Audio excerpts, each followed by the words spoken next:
नमस्कार दोस्तों।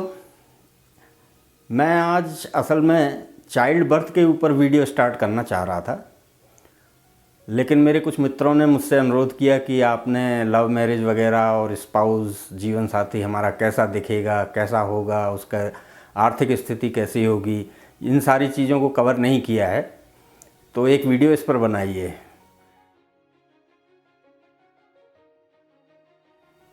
तो दोस्तों, आज मैं ये हिस्सा अपने इस वीडियो में कवर करूंगा और मैं डॉक्टर आलोक द्विवेदी आपका स्वागत करता हूं अपने इस नए वीडियो में। तो चलिए शुरू करते हैं। तो सबसे पहले हम ये देखेंगे कि हमारे जो होने वाला इस जीवन साथी है उसका नेचर वगैरह या फिजिकल अपीयरेंस कैसा होगा। देखिए, राशियां आप जानते हैं कि 4 ग्रुप में मोटे मोटे तौर पर बांटी गई हैं तत्वों के आधार पर। अग्नि तत्व में आपकी मेष राशि है, सिंह राशि है, धनु राशि है। ऐसे ही आपकी वायु तत्व की राशियां हैं जिसमें आपकी जेमिनी है, लिब्रा है, एक्वेरियस है, कुंभ राशि। आपकी पृथ्वी तत्व की राशियां हैं, उसमें वृषभ है, आपकी इसको कन्या राशि है और कैप्रिकॉर्न है, मकर राशि। ऐसे ही आपकी जल तत्व की राशियां हैं जिसमें कैंसर, स्कॉर्पियो और मीन राशि या जिसको हम बोलते हैं पाइसेस। तो ये 4 ग्रुप हैं। तो हमें ये देखना है कि सप्तम भाव, देखिए सप्तम भाव कुंडली में शादी के विषय में सब कुछ बताता है आपको कि स्पाउस कैसा होगा, उसकी आर्थिक स्थिति कैसी रह सकती है, वर्किंग होगा, नॉन वर्किंग होगा, ये सारी चीज़ें हमको मालूम पड़ जाती हैं। तो सप्तम भाव में कौन सी राशि है, उस राशि के हिसाब के गुण आपको देखने को मिलेंगे आपके स्पाउस में। इसके अलावा कौन से प्लैनेटरी इन्फ्लुएंसेस हैं, दूसरे कौन से ग्रह उसके ऊपर प्रभाव डाल रहे हैं सप्तम भाव के ऊपर और सप्तम भाव के स्वामी के ऊपर।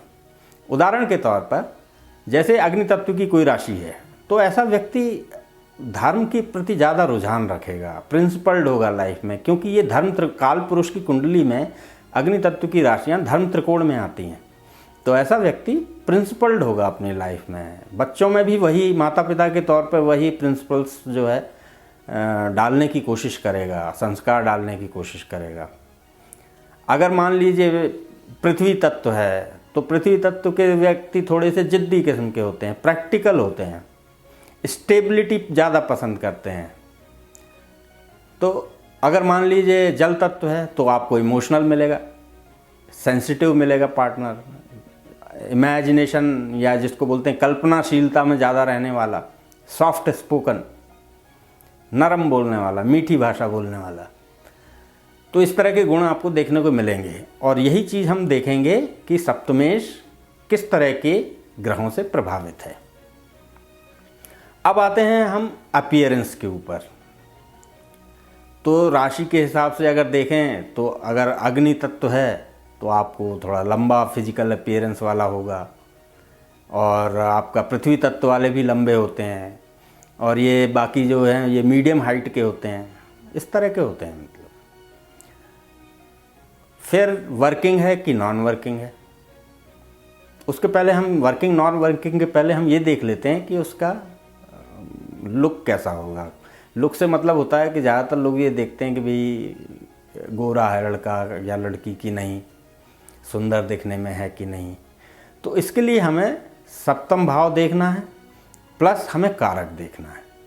कारक लड़के की कुंडली में वीनस और लड़की की कुंडली में जुपिटर, और सप्तम भाव में भी यही चीज़ हमें देखनी है कि आखिर इनका एसोसिएशन कैसा है। अगर मान लीजिए कारक ग्रह शुक्र या चंद्रमा की राशि में बैठे हैं, कहने का मतलब या तो वो टॉरस में हो या लिब्रा में हो या कैंसर में हो, तो यूजुअली आमतौर पर स्पाउस गोरे रंग का होता है। वही अगर इन प्लैनेट्स का असर सप्तम भाव पे हो रहा है तो वो भी एक पॉजिटिव है। लेकिन अगर राहु केतु और शनि का प्रभाव आ गया तो उस सूरत में फिर रंग साधारण हो सकता है, दिखने में भी साधारण हो सकता है।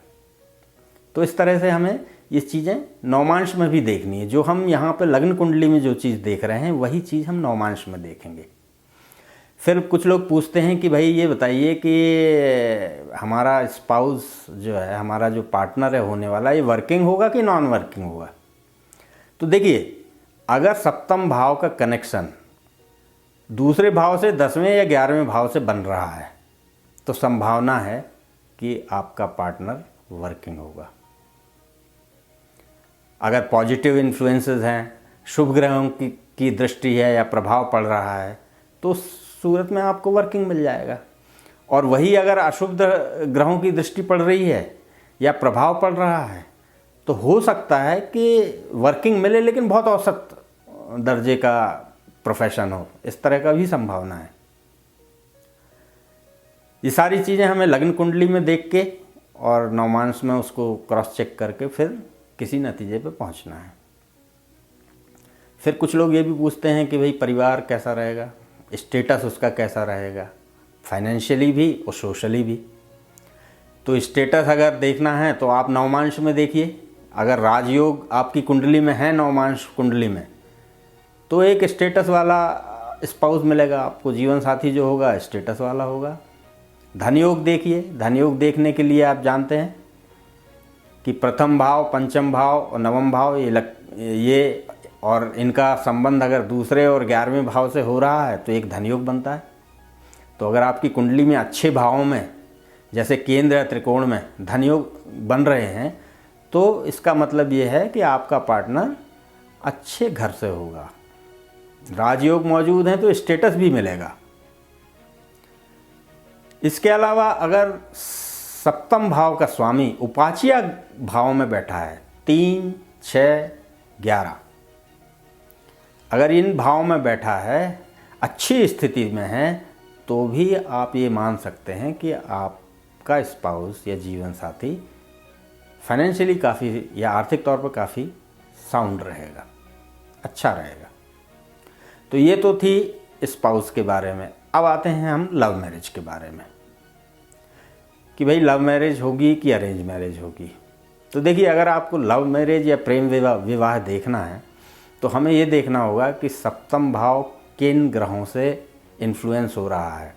अगर सप्तम भाव मंगल, वीनस या चंद्रमा के प्रभाव में आ रहा है तो संभावना बनती है लव मैरिज की, या सप्तमेश इन ग्रहों के प्रभाव में आ रहा है तो भी संभावना बनती है लव मैरिज की, या फिर सप्तमेश लगन में बैठ जाए, पंचम भाव में बैठ जाए या 12वें भाव में जाके बैठ जाए। 12वां भाव हाउस ऑफ बेड प्लेजर्स होता है, मैरिटल कंफर्ट्स का होता है। तो अगर यहाँ पर सप्तमेश चला जाता है तो संभावना बनती है। इसके बाद हम देखेंगे कि वीनस विवाह के लिए कारक ग्रह वीनस होता है, चाहे लड़का हो या लड़की। वीनस अगर मार्स मतलब मंगल या राहु से प्रभावित है, या प्रथम भाव में बैठा है, पंचम भाव में बैठा है, सप्तम में बैठा है, अष्टम में बैठा है या 12वें भाव में बैठा है, तो ये व्यक्ति को पुश करता है या ढकेलता है या रुझान उसका लव मैरिज की तरफ जाता है, अफेयर्स करने की तरफ जाता है। इसके अलावा चंद्रमा देखिए आप, चंद्रमा पंचम भाव या 11वें भाव का चंद्रमा माना जाता है कि लव अफेयर्स करा सकता है।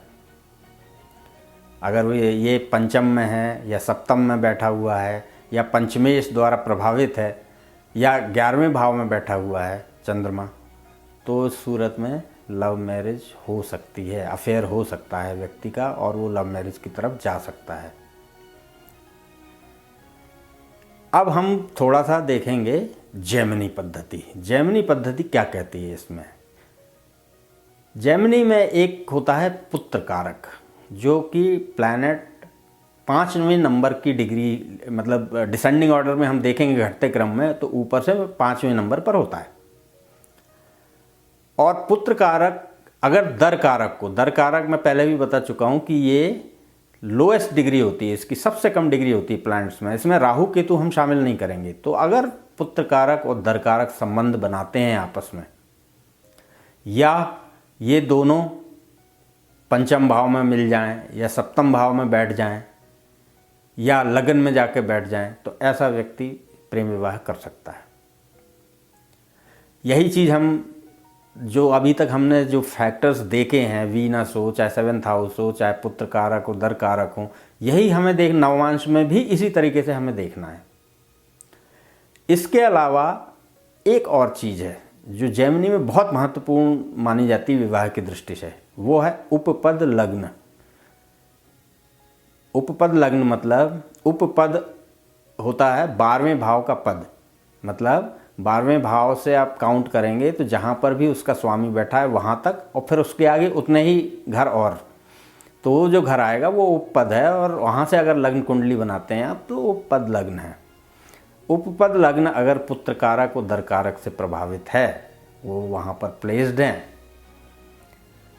तो व्यक्ति प्रेम विवाह कर सकता है।